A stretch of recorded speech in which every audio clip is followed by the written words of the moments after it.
40-80 লাঠি পিটাতে হবে, এ কথা মুহাম্মদ সাল্লাল্লাহু আলাইহি সাল্লাম বলেন। পরকালে তার জাহান্নামও হতে পারে, জান্নাতও হতে পারে। মানুষ যদি চুরি করে তাহলে তার হাত কেটে নিতে হবে, এইটা দুনিয়াবি শাস্তি। পরকালে জাহান্নামও হতে পারে, জান্নাতও হতে পারে। মানুষ যদি মানুষের উপরে অপবাদ লাগায় তাহলে তাকে 80 লাঠি পিটাতে হবে, পরকালে জাহান্নামও হতে পারে, জান্নাতও হতে পারে। মানুষ যদি বিবাহ করার পূর্বে জেনা করে তাহলে তাকে 100 লাঠি পিটিয়ে এলাকা থেকে 1 বছরের জন্য তাড়িয়ে দিতে হবে, পরকালে তার জাহান্নামও হতে পারে, জান্নাতও হতে পারে। মানুষ যদি বিবাহ করার পরে জেনা করে তাহলে তাকে ইট ঢেল পাথর দিয়ে মেরে ফেলতে হবে, পরকালে তার জাহান্নামও হতে পারে, জান্নাতও হতে পারে। মানুষ যদি নেশাদার দ্রব্য পান করে তাহলে তাকে 40 লাঠি, উমর রাদিয়াল্লাহু তাআলা আনহুর সিদ্ধান্ত অনুযায়ী তাকে 80 লাঠি পিটাতে হবে, পরকালে তার জাহান্নামও হতে পারে, জান্নাতও হতে পারে। এর চেয়ে বড় পাপ আছে দুনিয়াতে, তবে সেগুলোর দুনিয়াবি কোনো শাস্তি উল্লেখ হয়নি। যা বললাম শিরক মহাপাপ, পিতামাতার অবাধ্য চলা মহাপাপ, মিথ্যা সাক্ষী দেওয়া মহাপাপ। আচ্ছা, এই সামনে কি জায়গাগুলো কি বসার মতো না? আপনারা এখানে বা এখানে দাঁড়িয়ে আছেন কেন? কোনো সমস্যা নাকি? বা যারা এখানে কোনো দায়িত্ব পালন করার লোক নাই নাকি? জি, তাই তো মনে হচ্ছে। এই ছেলে, যারা এখানে পাড়ার যারা প্রোগ্রামের দায়িত্ব নিয়েছ, এই জায়গাটা খালি করো। কি খালি ঢং ঢং করে বেড়াচ্ছ? মানুষ এখানে কথা বলছে, আমি কথা বলছি, তোমার চোখ নাই, তুমি দেখতে পাও না?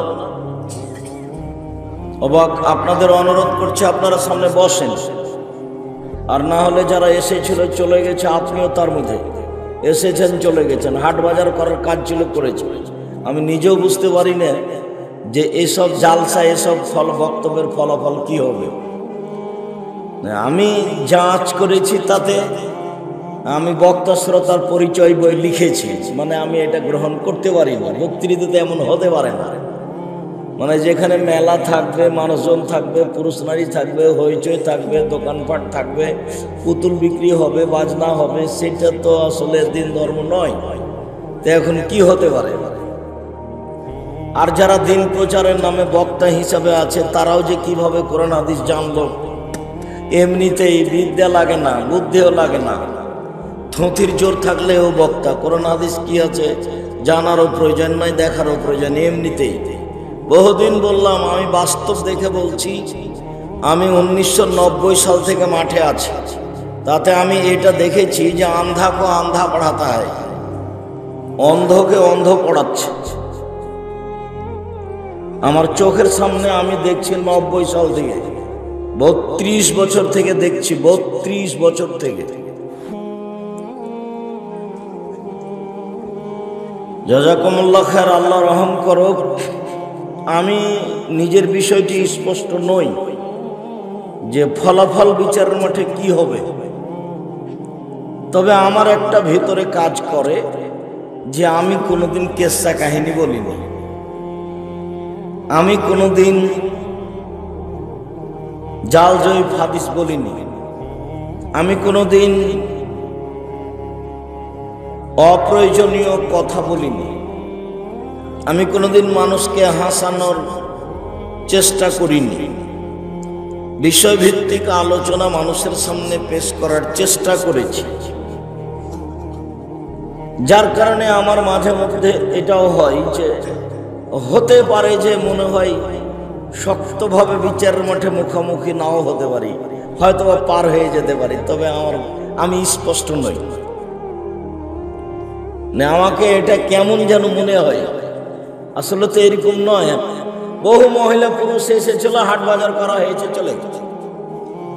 মেলাতে এসেছিল, কিনে নিয়ে চলে গেছে। হিন্দুদের মেলাতে মানুষ যায়, মুসলমানেরা ওইরকমই এটা আমরা এসেছি, হাট বাজার করে চলে গেছে। তো লজ্জা শরম হয় না যে আজকে হাট বাজার করতে হবে, আজকেই জিলাপি কিনতে হবে, আজকে দোকানে বসে আড্ডা পিটতে হবে, পান খেতে হবে, চা খেতে হবে? তুমি কি নিজেকে মানুষও মনে করে না? তুমি কি গরু ছাগল? গরু ছাগলের বিচার হবে না, তোমার বিচার হবে। তুমি কি মনে করছো আমি পশু প্রাণী, কুকুর শ্রীগাল? যে না, বিচার আপনার হবেই। আপনি যতই নিজেকে কুকুর শ্রীগাল মনে করেন, আপনি গরু ছাগল যতই নিজেকে মনে করেন, আপনার বলে হবে না, বিচার আপনার হবেই। কুকুর শ্রীগাল জাহান্নামে যাবে না, গরু ছাগল যাবে না, মানুষই যাবে। আর ওর জন্য জাহান্নাম তৈরি করা হয়েছে। তো যাক, অল্প সময় অনুরোধ জানাচ্ছি, জায়গা থাকলে বসে আলোচনা শোনার চেষ্টা করুন, জায়গা না থাকে সেটা ভিন্ন কথা। আর তোমরা এই সাইডটাকে খালি করো, বাইরে আশেপাশে কোথাও যেন কেউ গল্প না করে দাঁড়িয়ে না থাকে, চলে যেতে বাধ্য করো, অনুরোধ জানাও। বেঢঙ্গা মানুষের সামনে কথা বলতে হবে? আমি আব্দুর রাজ্জাক কোনোদিন সভাপতি, সেক্রেটারি, গ্রামের লোক, নেতা, মাতাব্বরকে হিসাব করে কথা বলেছি? আমার জীবনে কোনোদিন এরকম পরিবেশ আসেনি। মসজিদের সেক্রেটারি, সভাপতিকে হিসাব করে আমাকে খুতবা দিতে হবে, এরকম কোনো দিন আমার কাটেনি এ যাবৎ। 88 আগস্টের 20 তারিখ রোজ বুধবার থেকে আমি শিক্ষক। 88 আগস্টের 20 তারিখ রোজ বুধবার থেকে, আর 1990 সাল থেকে আমি মাঠে আছি। কে আমাকে পয়সা দিবে এই হিসাবে আমাকে কোথাও যাওয়া লাগবে, এরকম কোনো পরিবেশ আমার জীবনে আসেনি। দিন প্রচারের খাতে আমাকে আল্লাহ ভালো রেখেছেন, আলহামদুলিল্লাহ। আমি মাঝে মধ্যেই এই চিন্তা করি যে যেভাবে জাতির সামনে কোরআন হাদিস বললাম, যে পরিবেশ পরিস্থিতিতে, এতে কি বিচারের মাঠে টিকা যাবে? কবর যত কঠিন, কিয়ামত তার চেয়ে অনেক বেশি কঠিন। কিয়ামত যত কঠিন, জাহান্নাম তার চেয়ে অনেক অনেক অনেক বেশি কঠিন। কিয়ামতের মাঠে ইব্রাহিম আলাইহিস সালাম টিকতে পারবেন না। ইব্রাহিম আলাইহিস সালামও বলবেন, কাদ গাযিবা আলাইয়া রাব্বি, আমার প্রতিপালক আমার উপর রাগ করেছেন। মা গাযিবা মিন ক্বাবলা লাবাদ, এরকম রাগ ভবিষ্যতও করেননি, অতীতও করেননি, ভবিষ্যতও করবেন না। নাফসি নাফসি, আমার যে কি হয় তা আমি নিজেই বুঝি না, এই কথা ইব্রাহিম আলাইহিস সালাম বলবেন। তবে মুহাম্মদ সাল্লাল্লাহু আলাইহি ওয়াসাল্লাম এ কথা বলেছেন, লা আদরি মা ইউফালু, বিচারের মাঠে আমার সাথে কি আচরণ করা হবে তা আমি বলতে পারছি না, এই কথা মুহাম্মদ সাল্লাল্লাহু আলাইহি সাল্লাম বলেছেন। লা আদরি মা ইউফালু, আমার সাথে কি আচরণ করা হবে বিচারের মাঠে তা আমি এখন বলতে পারছি না, এই কথা মুহাম্মদ সাল্লাল্লাহু আলাইহি সাল্লাম বলেন। জান্নাতের গেটে বড় অক্ষরে লেখা আছে, সর্বপ্রথমে যিনি জান্নাতে প্রবেশ করবেন তিনি হলেন মুহাম্মদ সাল্লাল্লাহু আলাইহি সাল্লাম। যার জন্য আল্লাহ জান্নাত সৃষ্টি করেছেন, যাদের জন্য, তার প্রথম সদস্য হলেন মুহাম্মদ সাল্লাল্লাহু আলাইহি সাল্লাম। আর আল্লাহ তাআলা মানুষকে সৃষ্টি করার পরে যিনি সবচেয়ে তার কাছে প্রিয় মানুষ, তিনি হলেন মুহাম্মদ সাল্লাল্লাহু আলাইহি সাল্লাম। এরপরেও তিনি বিচারের মাঠে বলবেন, লা আদরি মা ইউফালু বি, এই ছেলে এই ফুলগুলো নিচে নামাও তো এখান থেকে, এই কি বাসর ঘর সাজাচ্ছ নাকি, নামাও এখান থেকে।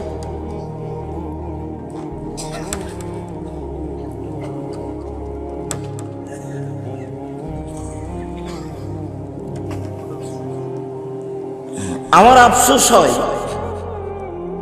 যে রাসূল সাল্লাল্লাহু আলাইহি ওয়াসাল্লাম বলেছেন, আমার উম্মত মদ খাবে, নাম দিবে অন্য, এই কথা বলেছেন, কিন্তু জুয়ার ব্যাপারে কোনো রূপক কথা বলেননি। প্রত্যেক যে খেলাতে টাকার হার জিত রয়েছে সেটাই জুয়া। মদের ব্যাপারে বলেছেন যে আমার উম্মত মদ খাবে, তবে নাম দিবে অন্য। তার মানে মদ খাবে কিন্তু মদ নাম দিয়ে খাবে না। যখন মদ নাম দিয়ে খাবে না, অন্য নামে খাবে, তখন সব আলেম সেটা বুঝতে পারবে না। তখন কেউ বলবে ওটা হালাল, কেউ বলবে ওটা হারাম। কিন্তু জুয়ার ব্যাপারে তিনি কিছু বলেননি, তবে দুটোই শব্দ পাশাপাশি উল্লেখ করেছেন। জুয়া, প্রত্যেক যে খেলাতে টাকার হারজিত রয়েছে সেটাই হলো জুয়া। বর্তমান পৃথিবীতে এই ফুটবল আন্তর্জাতিক খেলা যেটা চলছে, এটা পৃথিবীতে সবচেয়ে বড় জুয়া। যেটা এখন চলছে, এটা যদি জিবরাইল আর মেকাইল দুইজন খেলেন আর কাবা ঘরে খেলেন তবু হারাম।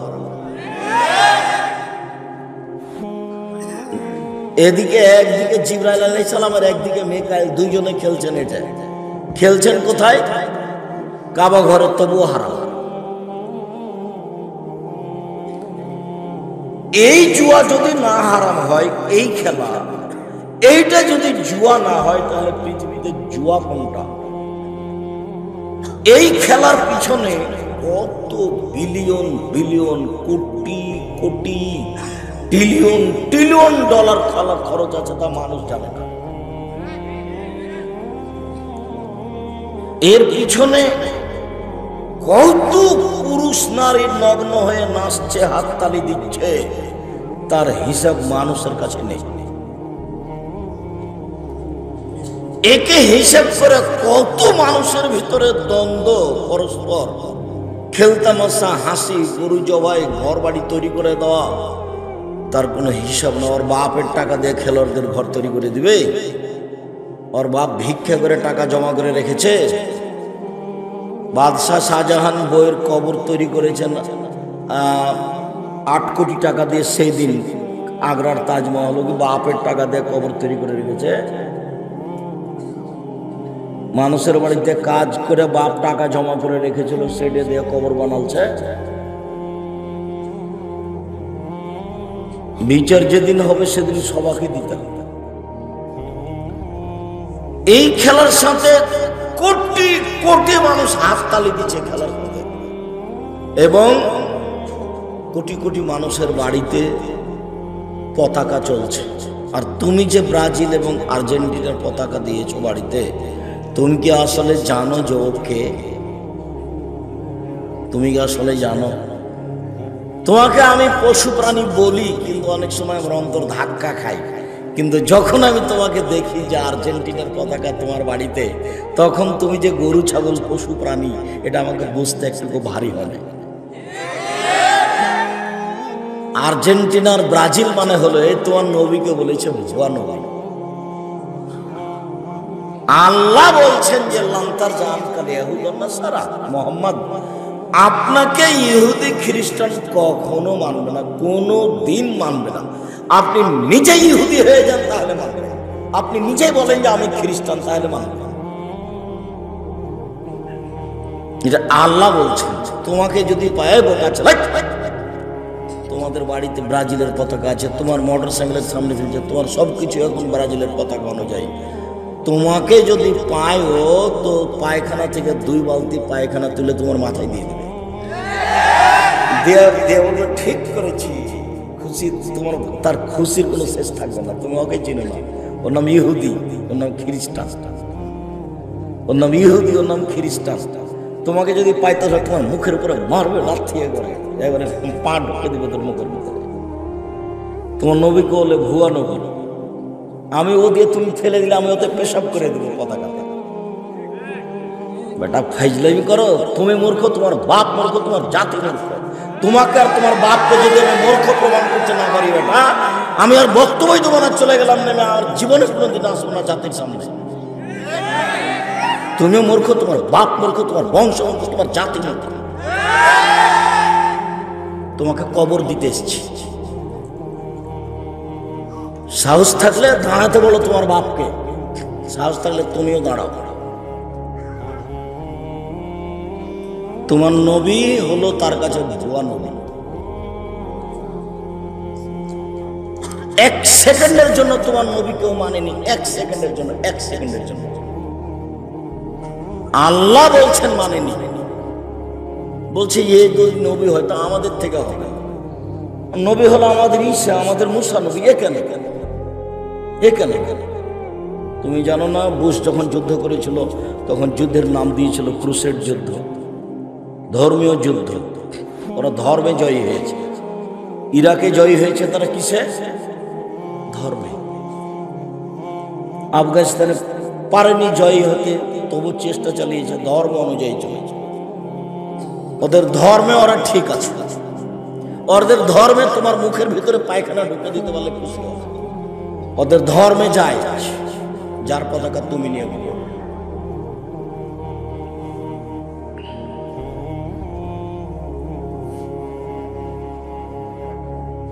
যেখানে আল্লাহ তাআলা মদ এবং জুয়াকে একসাথে উল্লেখ করেছেন, সেখানে আল্লাহর নবী মদের অনেক কথা, অনেক ধরন উল্লেখ করেছেন, কিন্তু জুয়ার কোনো ধরন উল্লেখ করেননি। আর বক্তব্যে আমি দীর্ঘ 32 বছর থেকে একটা কথা বলে আসছি, সেটা হলো এই যে দুনিয়াতে দুটো পাপ আছে, মানুষ না করেই পাপ। তার একটা হলো এই, কেউ যদি বলে যে আসো জুয়া খেলি, খেলেই না, খালি বলেছে আসো খেলি, তাহলে কি করতে হবে? 10 জন ফকিরকে 1.25 কেজি করে চাউল দিতে হবে। জুয়া খেলেনি, খালি কি বলেছে? আসো খেলি। অবাক পাপ, এরকম পাপ দুনিয়াতে নেই। মানুষ জেনা করার পরে পাপ না, মানুষ চুরি করার পরে পাপ, রিক্সাওয়ালাকে 1 থাপ্পড় দিয়ে টাকা না দিয়ে বিদায় করার পরে পাপ। আর এ পাপ করেইনি, খালি বলেছে আসো খেলি, তাদের কাপড় দিতে হবে, 12.5 কেজি চাউল দিতে হবে। কাউকে যদি বলে আসো খেলি, তাহলে কি করতে হবে? 12.5 কেজি চাউল কাফারা দিতে হবে। খেলেনি, তার নাম জুয়া। এই ছেলে, এই মনে রাখো তো, জুয়া কাকে বলে, এটাই মনে থাকবে কিনা। প্রত্যেক যেই খেলাতে টাকার হার জিত আছে, সেটাই হলো জুয়া। মনে থাকবে না? প্রত্যেক যেই খেলাতে টাকার হার জিত আছে, সেটাই হলো জুয়া। সারা পৃথিবীতে যত কাপড় কিনে পতাকা বানিয়েছে, এই কাপড়ের দাম হিসাব করলে কত টাকা হবে বলতে পারো? সারা পৃথিবীতে প্রত্যেকটা জায়গাতে বিশাল বিশাল করে পর্দা করে কাপড় টাঙিয়ে যে দেখছে খেলা, এতে কত খরচ আছে তাও হিসাব করতে পারে? এর পিছনে মানুষ কাজকর্ম বন্ধ করে দোকানপাটে গল্প করছে, বদনাম করছে, পক্ষে বলছে, বিপক্ষে বলছে, কাজকর্ম বাদ দিয়ে কত মানুষ পৃথিবীতে এর পিছনে লেগে আছে, কেউ হিসাব করেছে? এইটা যদি খারাপ না হয়, তাহলে খারাপ কোনটা?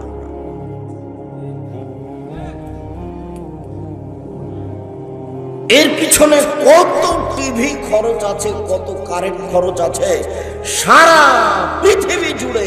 এইটা যদি জুয়া না হয়, জুয়া কোনটা? আর খেলোয়াড়দের মাথার চুল উপরে আছে, চতুর্দিক চাঁচা আছে, তখন এই ছেলেটা, এই মূর্খ বাপ বেটা মূর্খ, এই অশিক্ষিত, এই গন্ড, এ আবার চুল উপরে উঠে শত্রু কাছে কাছে।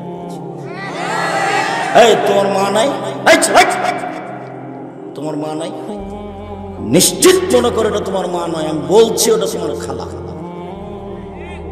দেখো, আমি অপরাধী নই। আমি যদি এটা প্রমাণ করতে না পারি, সালাম দিয়ে চলে যাব। তোমার সাথে আমার দুর্বল আচরণ করার কোনো প্রয়োজন নাই। আমি তোমাকে অনেক ভালোবাসি, তোমার বাপকে আমি অনেক ভালোবাসি, আর তুমি আমার ভালোবাসা নিয়ে এখানে এসেছো। আমি তোমার ভালোবাসাকে স্বাগতম জানাই। আমি যেমন নিজের জন্য জাহান্নাম থেকে বাঁচা চাই, জান্নাত পাওয়া চাই, তেমন তোমার জন্য, তোমার বাপের জন্য জাহান্নাম থেকে বাঁচা চাই, জান্নাত পাওয়া চাই। আন্তরিকতার কোনো অভাব নেই, যেটা আমি দিনরাত বলছি।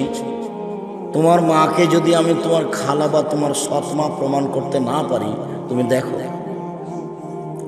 যে কথা বলতে যাব সেটা তোমার জানা আছে, যেটা দিনরাত বলছি। জাবের রাদিয়াল্লাহু তাআলা আনহু বলেন, আমরা আল্লাহ রাসূলের সাথে যুদ্ধ করে আসছিলাম, মদিনায় ঢুকবো কাছাকাছি। আল্লাহ রাসূল বলেন, এই থামো, সবাই থাকো, সকালে ঢুকবো। তো আমি জাবের বললাম, আল্লাহর নবী, আমি নতুন বিবাহ করেছি, আমাকে বাড়ি যেতে অনুমতি দেন। তো আল্লাহর নবী বললেন, সিবা বিক্রম, তুমি বিবাহ করেছ? তো তালাক প্রাপ্তা মেয়ে বিবাহ করেছ না কুমারী মেয়ে বিবাহ করেছ? তো জাবের বলছেন, সাইয়্যিবা, আমি তালাক প্রাপ্তা মেয়ে বিবাহ করেছি। ওর বিবাহ হয়েছিল, ওর স্বামী তাকে ছেড়ে দিয়েছে, আমি তাকে বিবাহ করেছি। তখন আল্লাহ রাসূল বলছেন, হাল্লা বিক্রম তোলায়ব, আরে তুমি অবিবাহিতা মেয়েকে কেন বিবাহ করলে না? তুমি তার সাথে খেলতে, ও তোমার সাথে খেলতো। আরে তুমি অবিবাহিতা মেয়েকে কেন বিবাহ করলে না? তুমি তার সাথে খেলতে, ও তোমার সাথে খেলতো। যা যা, আল্লাহর নবী যা বললেন। এখন জাবের কি বলছেন শুনেন। জাবের রাদিয়াল্লাহু তাআলা আনহু বলেন, আল্লাহর নবী, আমার বাপ উহুদের যুদ্ধে শহীদ হয়েছেন 6 জন মেয়ে রেখে, আমার 6 জন বোন আছে। আমার বোনদের সমবয়সের মেয়েকে আমি বিবাহ করতে চাইনি 4টা কারণে। এই 4টা তোমার মায়ের প্রয়োজন। তোমার মা নয় এটা, এ তোমার খালা, এ তোমার সৎ মা। সেই জন্য তোমার মাথার চুল এরই করো। তোমার মা দেখেনি, তোমার প্যান্টটা এখনো নিচে আছে, এটা তোমার মা দেখে না? দেখো তুমি। আল্লাহর নবী, আমার বাপ উহুদের যুদ্ধে শহীদ হয়েছেন, 6টা মেয়ে রেখে আমার 6টা বোন আছে। আমার বোনদের সমবয়সের মেয়েকে আমি বিবাহ করতে চাইনি 4টা কারণে। 1, তোয়ার দেওয়া হোক না, আমার স্ত্রী যেন আমার বোনদেরকে শিষ্টাচার শিখাতে পারে। শিষ্টাচার শোনো, পানি পান করলে ডান হাতে ধরো, বিসমিল্লাহ বলো, 3 শ্বাসে পান করো, পান শেষে আলহামদুলিল্লাহ বলো। শিষ্টাচার। ঘুমানোর সময় ডান কাতে ঘুমাও, দোয়া পড়ে ঘুমাও। ওঠার সময় দোয়া পড়ে উঠো। জুতা পরার সময় ডান পায়েরটা আগে পরো, খোলার সময় বাম পায়েরটা আগে খুলো। শিষ্টাচার। আমার স্ত্রী আমার বোনদেরকে শিষ্টাচার শিখাবে, এই জন্য আমার বোনদের সমবয়সের মেয়েকে আমি বিবাহ করিনি, যাতে করে শিখাতে পারে। 2, তোয়াল্লে মহন্না, আমার স্ত্রী যেন আমার বোনদেরকে বিদ্যা দিতে পারে। শোনো, জোহরের 4 রাকাত ফরজ, আগে 4 রাকাত সুন্নাত, পরে 2 রাকাত সুন্নাত পড়ো। তবে পরে 4 রাকাত পড়লে জাহান্নাম হারাম হয়ে যাবে। আমি আমার বোনদের সমবয়সের মেয়েকে বিবাহ করিনি 4টা কারণে। তার 2 নম্বর কারণ হলো, আমার স্ত্রী যেন আমার বোনদেরকে শিক্ষা দিতে পারে, বিদ্যা শিক্ষা দিতে পারে। 3, তুরাজ্জলা হলো, আমার স্ত্রী যেন আমার বোনদের মাথার চুল চিরুনি করে দিতে পারে, পরিপাটি করে রাখতে পারে, সাজগোজ করে রাখতে পারে, সুন্দর করে যেন আমার বোনদেরকে রাখতে পারে। এই জন্য আমি আমার বোনদের বয়সের মেয়েকে বিবাহ করিনি। 4,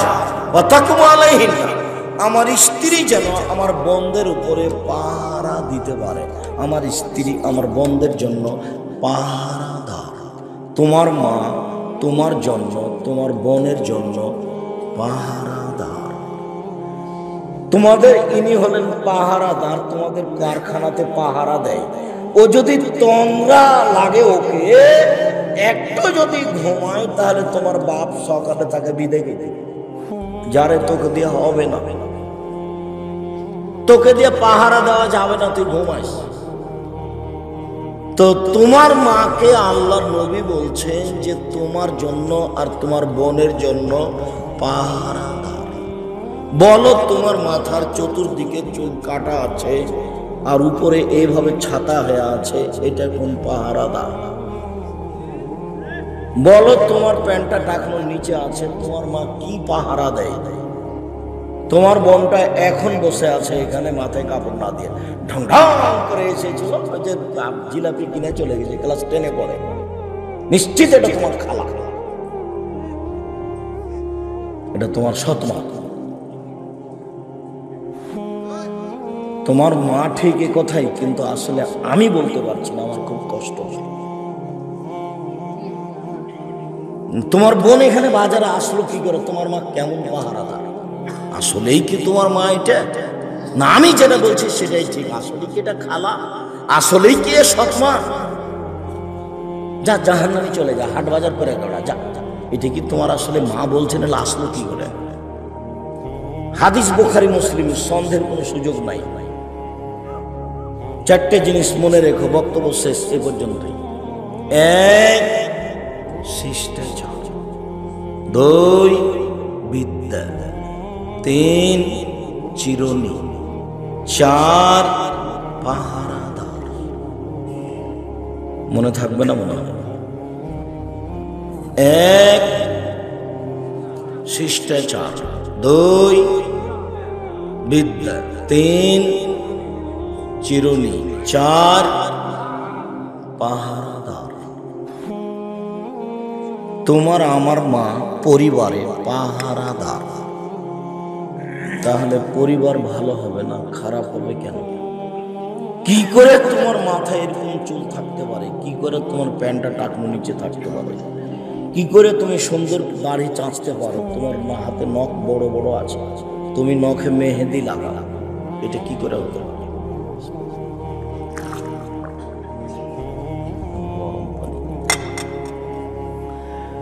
সম্মানিত দিনী ভাই বোন, মহান আল্লাহ বলেন,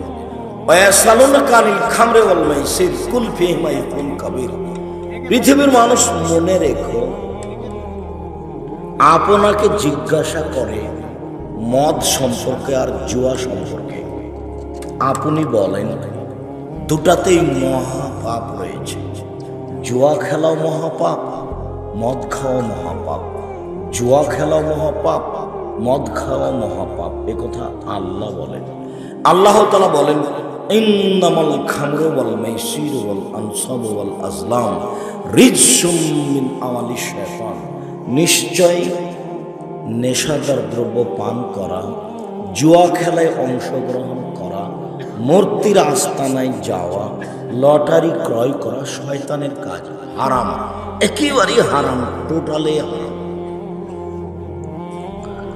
আব্দুল্লাহ ইবনে আমর রাদিয়াল্লাহু তাআলা আনহু বলেন, রাসূল সাল্লাল্লাহু আলাইহি ওয়াসাল্লাম বলেছেন, চার শ্রেণীর মানুষ জান্নাতে যাবে না।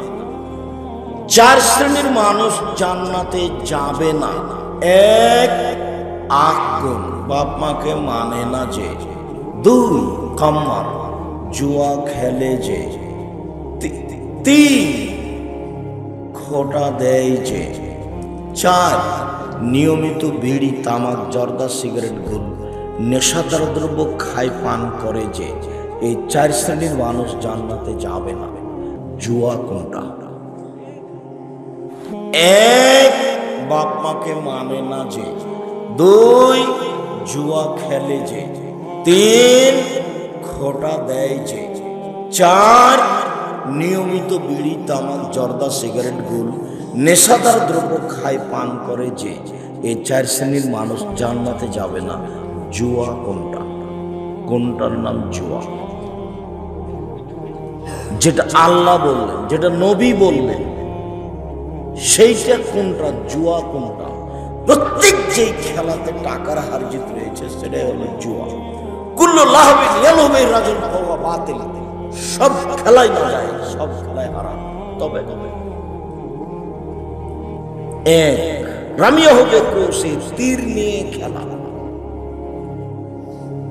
তীর নিয়ে মানে যুদ্ধের জন্য প্রস্তুতি নেওয়া, এইটা খেলা যায়। ও তাদিবা হবে ইমরাতিহি, স্ত্রীর সাথে খেলা, যুদ্ধের প্রশিক্ষণ নেওয়া, এই তিনটা খেলা যায়। এছাড়া পৃথিবীতে সব খেলাকে আল্লাহর নবী বাতিল বললেন, না যায়, হারাম বললেন। তিনি নিজে তার স্ত্রীর সাথে খেলায় প্রতিযোগিতায় নেমেছেন। একদিন স্ত্রীর সাথে দৌড়ালেন, তাতে আয়েশা হয়ে গেলেন জয়ী আর তিনি হলেন পরাজয়। আরেকদিন অনেকদিন পরে দৌড়ালেন, তখন আয়েশা রাদিয়াল্লাহু তাআলা আনহা হলেন পরাজয়, আর মুহাম্মদ সাল্লাল্লাহু আলাইহি ওয়াসাল্লাম হয়ে গেলেন জয়। প্রতিযোগিতা। আবার আল্লাহ রাসূল বলছেন, মান লাইবাবে নারদেশির ফাকাদ আদখালা ইয়াদাহু ফি দামে খিনজির। কেউ যদি বসে বসে সময় কাটে এমন খেলায় অংশগ্রহণ করে, যেমন চৌসার, ছক্কা, লুডু, দাবা, পাঞ্জা, ক্যারাম বোর্ড, তাস, গেমস, আরো যত খেলা জন্ম নিয়েছে, কিয়ামত পর্যন্ত যত জন্ম নিবে, বসে বসে চলে, সময় নষ্ট হয়, শরীর চর্চা হয় না, এমন খেলায় যদি কেউ অংশগ্রহণ করে, তাহলে সে তার হাতকে শরীর শুকুরের রক্তের মধ্যে ডুবিয়ে দিল। হাদিস মুসলিম। চৌসার, ছক্কা, লুডু, দাবা, পাঞ্জা, ক্যারাম বোর্ড, তাস, গেমস, যত খেলা আছে, এসব খেলায় যে অংশগ্রহণ করে, সে তার হাতকে শরীর শুকুরের মধ্যে রক্তের মধ্যে ডুবিয়ে দিল। তুমি যদি আসলেই মুসলমানের বাচ্চা হও, তোমার যদি গায়ে রক্ত থাকে, তাহলে আজকে গিয়ে ব্ল্যাক বোর্ডটার উপরে লাথি মেরে ভেঙে ওকে আগুন দিয়ে জ্বালিয়ে দিয়ে ঘুমাবো। আর যদি না করো, তাহলে তুমি বলিয়ে যে আমি মুনাফেক, আমি বক্তব্য শুনি মানি না, বলবে যে আমি মুনাফেক। সকালে হাঁটবার বলবে আমি মুনাফেক, আমি বক্তব্য শুনি মানি না। এ পাড়া থেকে ওই পাড়া যাবার বলবে আমি মুনাফেক, আমি বক্তব্য শুনি আমি মানি না, আমি মুনাফেক। এভাবে বলবা। হিন্দু তো আসেনি, তুমি তো এসেছো। যদিও আমি হিন্দুকে আসতে বলেছি, আমি যখন কোনো জায়গাতে যাবো তখন হিন্দুও যেন আসে, আমি তার কিছু না কিছু উপকার করবো ইনশাল্লাহ।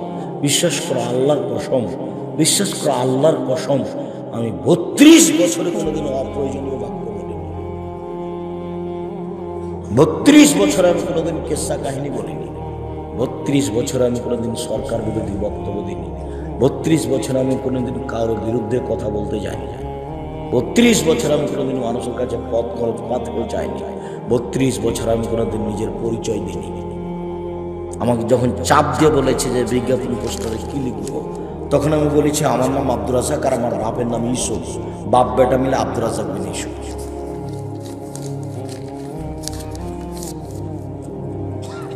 পড়াশোনা আমি জানি কি না তার আমি কোনোদিন পরিচয় দিইনি, দেওয়া লাগে না।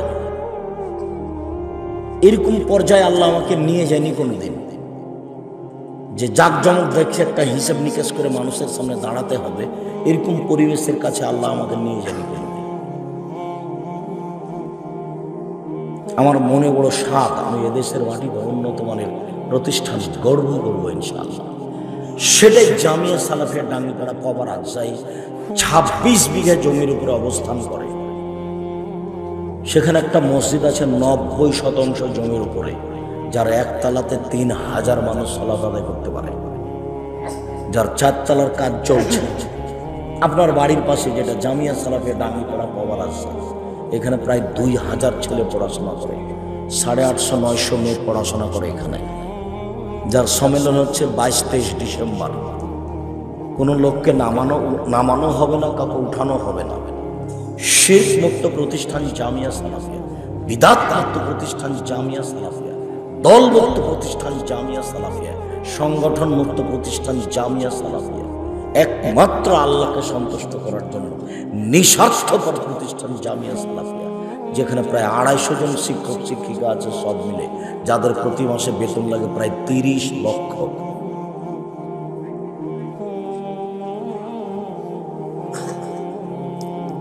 আপনাকে আমি এর জন্য দোয়া করতে বলেছি। আমি বলেছি আল্লাহ, আপনি বলবেন আল্লাহ এটা কবুল করো, জামিয়া সালাফিয়া কবুল করো। বাকি এদেশের প্রায় সব বড় বড় জেলায় জামিয়া সালাফিয়া খুলবো বলে আশা করছি ইনশাআল্লাহ, সময়ের ব্যবধান। জামিয়া সালাফিয়া ডাঙ্গিপাড়া বাবা রাজশাহী, জামিয়া সালাফের রূপগঞ্জ নারায়ণগঞ্জ ঢাকা, যেটা 51 বিঘা জমির উপর অবস্থান করে। জামিয়া সালাফের তেঘরা বিরল দিনাজপুর, প্রায় 18 থেকে 20 বিঘা জমির উপর অবস্থান করে। জামিয়া সালাফের 6 মাইল বাবুগঞ্জ বরিশাল, এগুলো চলমান প্রতিষ্ঠান। আরও ফরিদপুর, নোয়াখালী, বিভিন্ন জেলা, চট্টগ্রাম, এসব ডিস্ট্রিক্টে করবো বলে সময় কাটাচ্ছে ইনশাআল্লাহ। জমিও প্রায় রেডি। আমি আপনার কাছে দুয়ার দরখাস্ত রেখেছি, ছেলে মেয়েদের উন্নত মানের শিক্ষা দিয়ে অন্যায়ের বিরুদ্ধে লড়বো, মুখে কলমে মিডিয়ায়, মুখে বলছি, কলমে বই পুস্তক আছে, মাসিকাল ইতেসাম পত্রিকা, এই এলাকায় এজেন্টও আছে। মাসিকাল ইতেসাম পত্রিকায় 12 জন মুফতি আছে, 50টা প্রশ্নের উত্তর আছে।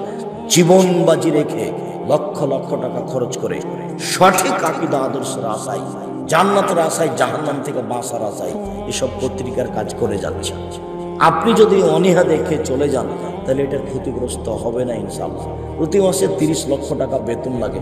প্রত্যেক দিন বিকালে জামিয়া সালাফিয়ায় 20 থেকে 30 থেকে 40 থেকে 50 হাজার টাকা বিল লাগে, লেবার মিস্ত্রি। এমনিতেই চলছে। আপনি দিলেও চলবে, না দিলেও চলবে, কিন্তু আপনি না দিয়ে দুনিয়া থেকে চলে যান, এটা আমি কোনো সময় চাই না। 10 টাকা আপনি না দিয়ে দুনিয়া থেকে চলে যান, এটা আমি চাই না। আমি বলেছি, পতিতালয়ের মহিলা যদি কুকুরকে পানি পান করিয়া জান্নাত পেতে পারে, তা আপনি জামিয়া সালাফিয়া 10 টাকা দান করে জান্নাত পাবেন ইনশাআল্লাহ। এটা আমার দৃঢ়তা কাজ করছে। বলছিলাম, আবু মুসা আশআরী রাদিয়াল্লাহু তাআলা আনহু বলেন, রাসূল সাল্লাল্লাহু আলাইহি সাল্লাম বলেছেন, লা ইয়াকুনুনা মিন বাদি আকওয়াম ইস্তাহিলুনাল হিরা আল হারিরা আল খামরা আল মাযিব। অচিরে আমার উম্মত জেনাকে হালাল মনে করবে, অচিরে আমার উম্মত রেশমি কাপড়কে হালাল মনে করবে, অচিরে আমার উম্মত গান বাজনা বাদ্যযন্ত্রকে হালাল মনে করবে, অচিরে আমার উম্মত মদ নেশাদার দ্রব্য পান করাকে হালাল মনে করবে। আবু মুসা আশআরী রাদিয়াল্লাহু তাআলা আনহু বলেন, রাসূল সাল্লাল্লাহু আলাইহি ওয়াসাল্লাম বলেছেন, লা ইয়াশরাবানা নাসুন মিন উম্মতি ওয়া ইউসাম্মুনা বিগাইরি ইসমিহা। আমার উম্মত মদ খাবে, নাম দিবে না। ওই যে বাচ্চাটা আপনার পাশ থেকে উঠছে, ও তো কথা বুঝতে পারবে না, তাকে কিছুক্ষণ থামতে বলেন। আমরা অল্প সময় আলোচনা শেষ করব, আমরা তো এসেছি অনেক পরে, কাজে আপনি ধৈর্যের পরিচয় দিবেন। আপনার ধৈর্যের দাম আছে। ধৈর্যকে আপনি মনে করেন এটা ঘোড়ার ডিম, এটা আল্লাহ কোরআন মাজিদের শত জায়গাতে আপনাকে ধৈর্য ধারণ করার জন্য বলছেন। কাজে আপনাকে ধৈর্যের পরিচয় দিতে হবে। আর আমি আপনার জন্য এসেছি, আর এই সময়টা বের করতে অনেক কষ্ট হয়েছে। নইলে আপনি চেষ্টা করে একটা সময় বের করে দেখেন কত কষ্ট হয়। একদিন প্রোগ্রাম ঠিক করার জন্য গিয়ে দেখেন 6 মাস, 1 বছর, 2 বছর, 3 বছর লাগবে একটা প্রোগ্রাম ঠিক করতে। এরপরে আমি আপনাকে ভালোবাসি, আপনার সাথে আমার অনেক আন্তরিকতা আছে। আপনি আমার দ্বীনি ভাই, আপনি আমার দ্বীনি বোন। রাসূল সাল্লাল্লাহু আলাইহি সাল্লাম বলেন, আমার উম্মত মদ খাবে, নাম দিবে অন্য। ওয়া ইউজাফালা রোজিম বিল মাযিব আল মুগান্নিয়াত। নেতাদের সম্মান করা হবে গায়িকা দিয়ে, বাদ্যযন্ত্র দিয়ে। অবাক, নেতাদের সম্মান করা হবে গায়িকা দিয়ে, বাদ্যযন্ত্র দিয়ে। ওয়াকসাতু মিনহুমুল্লাহুল আরজা। এদের উপরে ভূমিকম্প হবে। ওয়াইজাল মিনহুমুল কিরদাতাল খানাজির। এরা হয়ে যাবে বানর, এরা হয়ে যাবে শোর, এরা হয়ে যাবে বানর, এরা হয়ে যাবে শোর। আমার উম্মতের উপরে 4টে বিপদ নেমে আসবে, 3টে বিপদ নেমে আসবে 3টে পাপের কারণে। আমার উম্মতের উপরে 3টে বিপদ নেমে আসবে 3টে পাপের কারণে। আমার উম্মতের উপরে 3টে বিপদ নেমে আসবে 3টে পাপের কারণে। 1, ভূমিকম্প। 2, আকার আকৃতি পরিবর্তন। সন্ধ্যায় ছিল মানুষ, সকালে হবে শোর, বানর। 3, সর্ব ধরনের সমস্যা আমার উম্মতের উপরে নেমে আসে। মসজিদে মারামারি, মাদ্রাসায় মারামারি, রাস্তাঘাটে মারামারি, যেখানে সেখানে অন্যায়, অবিচার, কেউ কাউকে মানে না, কেউ কারো কথা শোনে না, যার যা ইচ্ছা সে তা করে। অন্যায় অবিচার দিয়ে ভেড়া, জোর করে জমি দখল করছে, মারছে, এক জমি 3 বার বিক্রি করছে, ক্ষমতা দেখে দিন কাটাচ্ছে, ভালো মানুষের উপরে মিথ্যা সাক্ষী দিয়ে ওকে জেলে দিয়ে দিচ্ছে। একজন আর একজনের ক্ষতি করার জন্য হন্যে হয়ে লেগে আছে এক শ্রেণীর মানুষ। দিন রাত এরকম করে মানুষ জীবন পার করে দিচ্ছে। আমার উম্মতের উপরে বিপদ নেমে আসবে, সর্ব ধরনের বিপদ। এই 3টে বিপদ নেমে আসবে 3টে পাপের কারণে। 1, এই যে শারিবুল খমরা, যখন তারা নেশাদার দ্রব্য পান করবে। 2, জাহারাতুল কায়নাত, যখন মেয়েরা নাচবে। 3, জারবুল মাযিব, যখন বাদ্যযন্ত্র প্রকাশ পাবে। সব দোকানেই বাজনা বাজে, সব মোবাইলেই বাজনা বাজে, সব দোকানে মেয়ে নাচে, সব মোবাইলে মেয়ে নাচে, সব বাড়িতেই মেয়ে নাচে, সব বাড়িতেই বাজনা বাজে। বাজনা তো হিন্দুদের কাজ। রাসূল সাল্লাল্লাহু আলাইহি ওয়াসাল্লাম বলছেন, আমার উম্মতের উপর আমার তিনটে বড় ভয়, আমার উম্মতের উপরে তিনটে বড় ভয়। এক, আইম্মাতাল মুসাল্লিন, আমার উম্মত আলেম ওলেমা ভ্রান্ত হয়ে যাবে, আলেম ওলেমা ভুল পথে চলবে, এটা আমার ভয়, এক নম্বর। দুই, সাতালতাহিকু কাবাইলু মিন উম্মতিল মুশরিকিন, আমার উম্মত হিন্দুদের সাথে মিশে যাবে।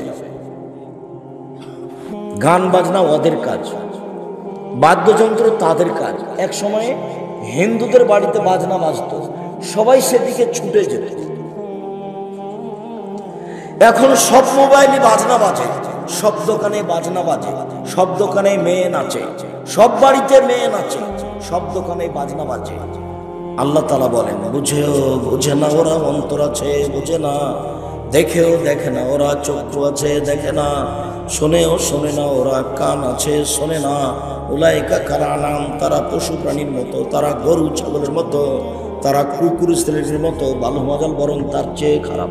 এই ছেলে শোনো, তোমাদের বাড়িতে একটা বড় টিভি আছে, তো টিভি যখন চলে তখন তুমি থাকো, তোমার মা থাকে, তোমার বোন থাকে, তোমার দোলাভাই থাকে, তোমার চাচি থাকে, তোমার চাচা থাকে, আর ল্যাংটা মেয়ে চলে আসে তোমাদের সামনে।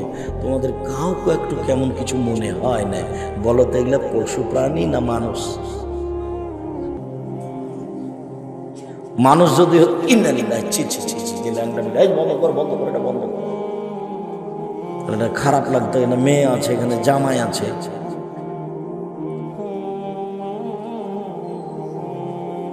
আল্লাহ রহম করো। আপনি আমার দিনী ভাই, আপনি আমার দিনী বোন, আপনাকে আমি এক মিনিটের জন্য কষ্ট দিতে আসি না, আপনাকে আমি অনেক ভালোবাসি। আপনি নিজের বিবেচনা নিজের কাছে করুন। মানুষ কিন্তু মানুষ, মানুষ পশু নয়। আল্লাহ মানুষকে পশু বলেননি, বলেছেন পশুর মতো। বুঝে না ওরা অন্তর আছে, বুঝে না, দেখেও দেখে না ওরা চক্ষু আছে, দেখে না, শোনেও শোনে না ওরা কান আছে, শোনে না। উলাইকা কালানাম, তারা পশু প্রাণীর মতো, তারা গরু ছাগলের মতো, তারা কুকুর শ্রেণীর মতো, বালু মাজাল বরং তার চেয়ে খারাপ। মতো বলছেন, বলেননি যে কুকুর শ্রীগাল। কেন?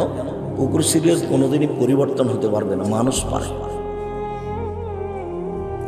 মুআয ইবনে জাবাল রাদিয়াল্লাহু তাআলা আনহু বলেন, রাসূল সাল্লাল্লাহু আলাইহি সাল্লাম বলেছেন, পৃথিবীর মানুষ শুনে রেখো, ইন্নাল হাযাল আমরা বাদা নবুওয়াতুন রাহমা, নেতৃত্ব শুরু হয়েছে নবী দিয়ে ও দয়া দিয়ে। নবীর নেতৃত্ব চলেনি আল্লাহর দয়া ছাড়া। সুম্মা ইয়াকুনু খেলাফাতুন রাহমা, তারপর নেতৃত্ব শুরু হয় খেলাফত দিয়ে ও দয়া দিয়ে। উমারের নেতৃত্ব চলে না আল্লাহর দয়া ছাড়া। সুম্মা মুলকান আজুজান, এরপর নেতৃত্ব শুরু হয় জোরজার মুল্লুকতা, এরপর নেতৃত্ব শুরু হয় জোরজার মুল্লুকতা। সুম্মা ইয়াকুনু জাবরিয়াতান ওয়াতুনা ফাসাদান ফিল আরদি, এরপর নেতৃত্ব শুরু হবে জোর করে, পিটিয়ে, মানুষকে হত্যা করে, যে কোনো মূল্যে মানুষ নেতা হবে। তখন তাদের চারটা স্বভাব হবে। এক, ইস্তাহরুল হারিরা, এরা রেশমি কাপড় হালাল মনে করবে, বিছানে মখমল চাদর থাকবে। দুই, অল ফরুজা, এরা জেনাকে হালাল মনে করবে। তিন, অল খুমরা, মদকে হালাল মনে করবে। চার, ইরজাকু আলাইহিম, দিন ধনী হয়ে যাবে, টাকা পয়সার অভাব থাকবে না, ব্যাংক ব্যালেন্স সব তাদের, কোনো চিন্তা নেই। ইরজাকু আলাইহিম ওয়া ইনসুরুনা, তাদের সাহায্য করা হবে। এই চারটা স্বভাব হবে তাদের। ক্ষমতার ভিত্তিতে টাকা উপার্জন করবে। ক্ষমতা মানে টাকা, আসলে ক্ষমতা মানে নিঃস্ব হওয়া, দেউলিয়া হয়ে যাওয়া। কেন? যেটুকু নিজের ছিল সেটুকুকে জনগণকে দিলাম, আর যা সরকারি ভাবে ছিল সেটুকুকে জনগণকে দিলাম। যখন নেতৃত্ব শেষ হয়ে গেল তখন আমি নিঃস্ব হয়ে গেলাম, তার নাম নেতৃত্ব। যখন উসমান খলিফা হলেন রাদিয়াল্লাহু তাআলা আনহু, তিনি বলছেন, সৌদি আরবের মাটিতে, এই বিশাল ভূখণ্ডে উসমানের চেয়ে কোনো ধনী মানুষ ছিলেন না গোটা সৌদি আরবে। তারপরে যখন নেতৃত্ব ছেড়ে দিতে হলো, শহীদ হওয়ার সময় চলে আসলো, তখন তিনি বললেন যে হজ করতে যাওয়ার জন্য একটা উট আছে, আর কিছু নেই। অথচ সৌদি আরবে সবচেয়ে বড় ধনী, হজ করতে যাওয়ার জন্য একটা উট আছে। আর এখন যারা নেতা হচ্ছে তাদের দেখবেন গাড়ি বাড়ি ঢাকা এখন ওরা আছে। আল্লাহ নবী বলছেন যে জোর করে নেতা হবে তখন চারটা স্বভাব হবে তার। এক, রেশমি কাপড় থাকবে তার। দুই, জেনা থাকবে তার। তিন, মদ থাকবে তার। চার, টাকা থাকবে তার। চারটা। আবু হুরায়রা রাদিয়াল্লাহু তাআলা আনহু বলেন, রাসূল সাল্লাল্লাহু আলাইহি ওয়াসাল্লাম বলেছেন, ইন্না মিন আশরাতি শাহ, নিশ্চয় কিয়ামতের লক্ষণ, ইরফালে এক, বিদ্যা উঠে যাবে। দুই, ওয়াকসুরাল জাহ, মূর্খতা বেড়ে যাবে। তিন, ওয়াকসুরাল জেনা, জেনা বেশি হয়ে যাবে। চার, ওয়াকিলার রিজাল, পুরুষ কমে যাবে। পাঁচ, ওয়াকসুরাল নিসা, মহিলা বেশি হয়ে যাবে। হাত্তা এখন আলে খামসিনা ইমরাল তাইবুল ওয়াহিদ, একজন পুরুষের অধীনে থাকবে 50 জন নারী। 50 জন, এটা 50 নয়, একজন পুরুষের অধীনে শত হাজারো নারী থাকবে, সব জেনার সম্পর্ক থাকবে। এইখানে এই বছরে এমনও কত যুবক আছে যার শত নারীর সাথে জেনার সম্পর্ক আছে।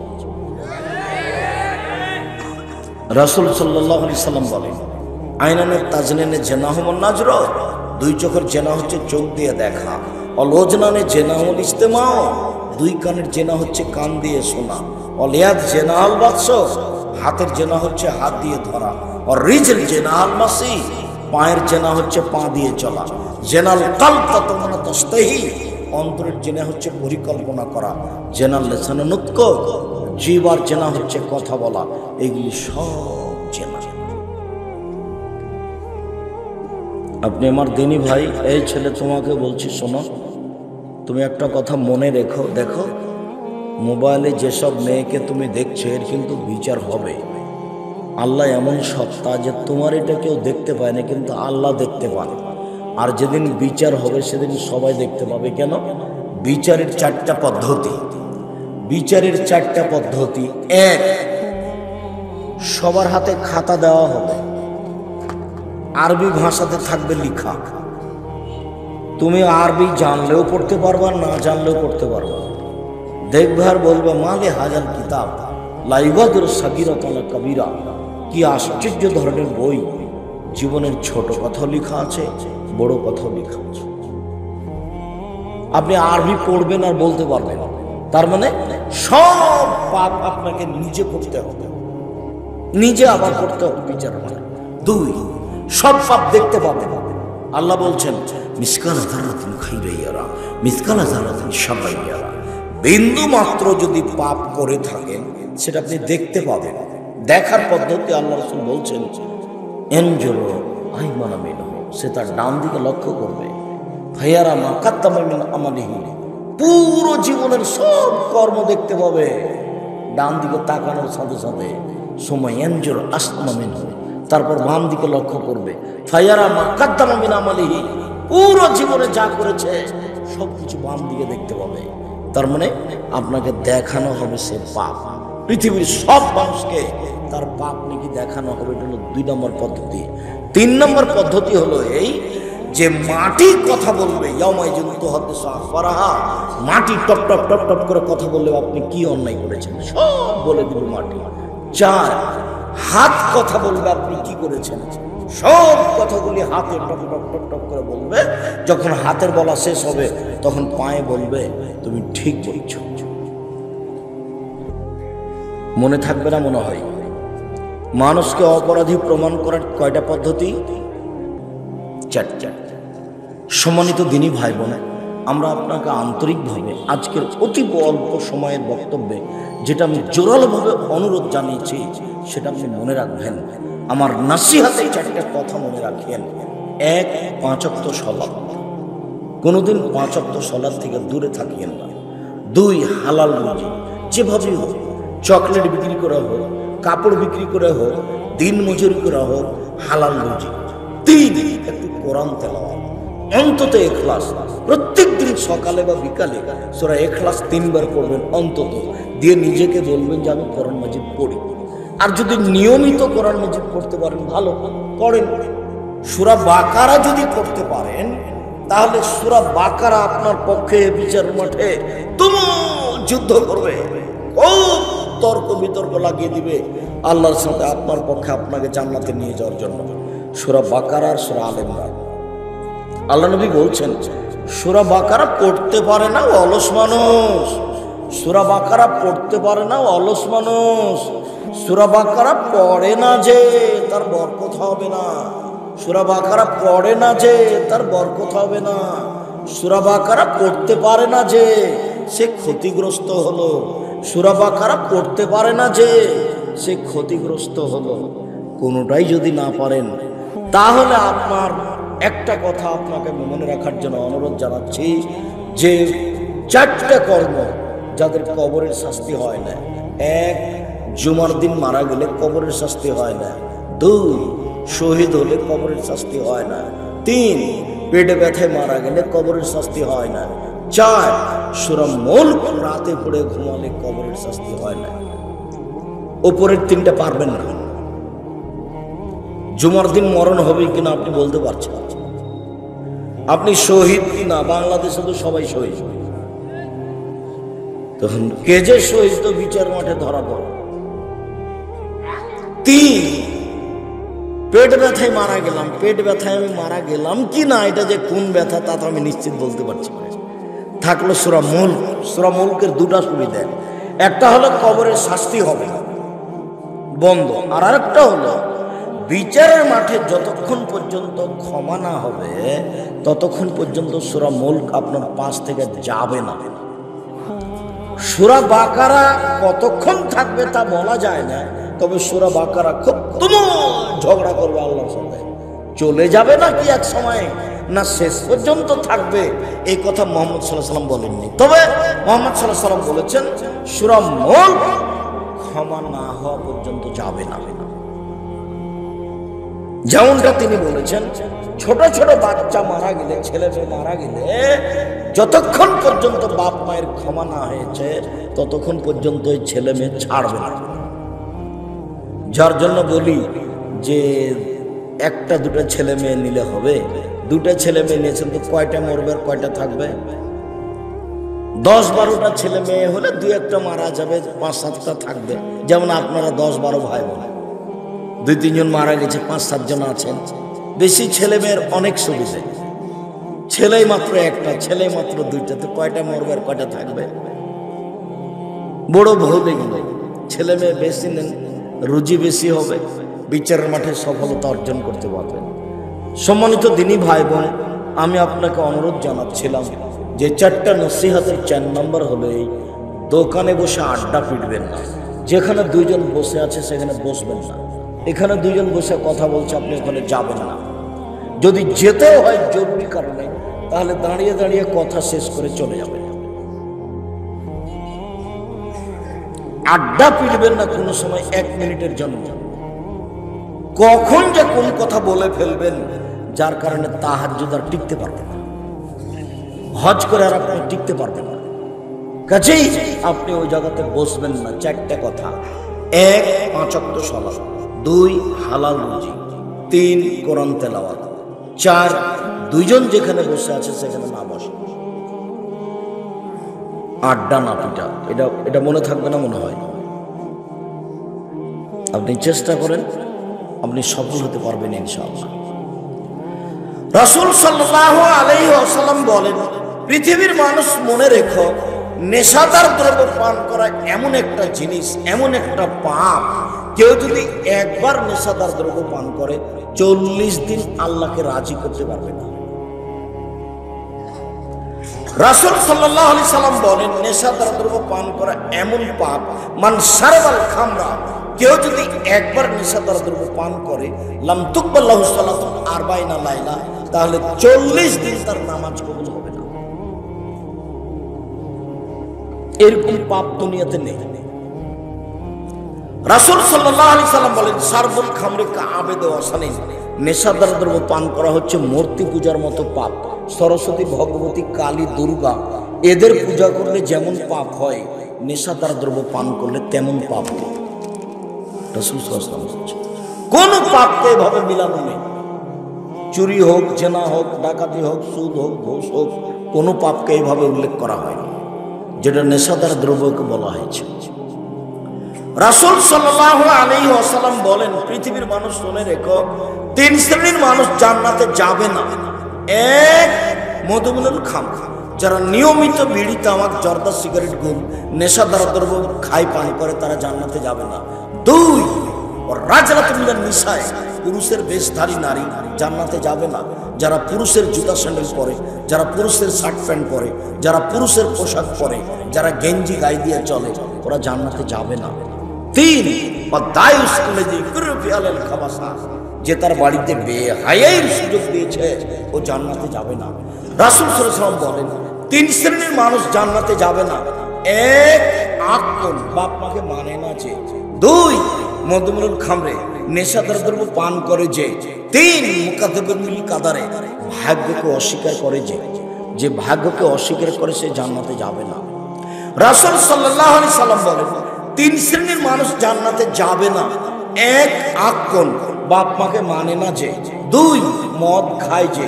তিন, মুসাদ্দিকুন বিসসিহরি, জাদুকে বিশ্বাস করে যে। জাদু খেলাও হারাম, জাদু দেখাও হারাম। মোবাইলের অপর নাম জাদু। মোবাইলের অপর নাম কি? জাদু। পেশাব পায়খানা তো মানুষ মোবাইল নিয়ে যায়, পায়খানায় নিয়ে গেছে মোবাইল, আসলে এই জাদু। সম্মানিত দিনী ভাই বোন, রাসূল সাল্লাল্লাহু আলাইহি ওয়াসাল্লাম এই ব্যাপারে যে কথাগুলি বললেন, এইটা আমি আপনি যদি যথাযথভাবে মূল্যায়ন করি, তাহলে কিছু না কিছু ভালো ফল পাবো ইনশাআল্লাহ। সম্মানিত দিনী ভাই বোন, রাসূল সাল্লাল্লাহু আলাইহি ওয়াসাল্লাম বলেন, পৃথিবীর মানুষ তোমরা তিনটা কাজ করো। এক, আতেমুল জাহিয়া, দুস্থ গরিব ফকির মিসকিনকে খেতে দাও। দুই, উদুল আরিজা, অসুস্থ মানুষকে দেখতে যাও। তিন, ফুকুল আনি, যারা বন্দী আছে জেল হাজতে, তাদেরকে মুক্তি করার চেষ্টা করো। বুখারী, মুসলিম। অত্র হাদিসের কথা তিনটি আমি আপনাদেরকে জোরালোভাবে মেনে চলার অনুরোধ জানিয়ে কথার শেষের দিকে চলে আসলাম। রাসূল সাল্লাল্লাহু আলাইহি সাল্লাম বলেন, পৃথিবীর মানুষ তোমরা তিনটা কাজ করো। এক, দুস্থ গরিব ফকির মিসকিনকে খেতে দাও। দুই, অসুস্থ মানুষকে দেখতে যাও। তিন, যারা জেল হাজতে বন্দী আছে তাদেরকে বের করার চেষ্টা করো। এটা আল্লাহ রাসূলের আদেশ। সম্মানিত দিনী ভাই বোন, আমি আপনাদেরকে 5 ওয়াক্ত সালাত আদায়ের অনুরোধ জানাই, হালাল হারাম বেঁচে চলার অনুরোধ জানাই, দোকানপাটে আড্ডা না পিটার অনুরোধ জানাই, মানুষের সাথে জোর জুলুম করে জমি দখল না করার, মানুষের সাথে খারাপ আচরণ না করার অনুরোধ জানাই। আপাতত আজকের মতো কথা এখানে শেষ করছি।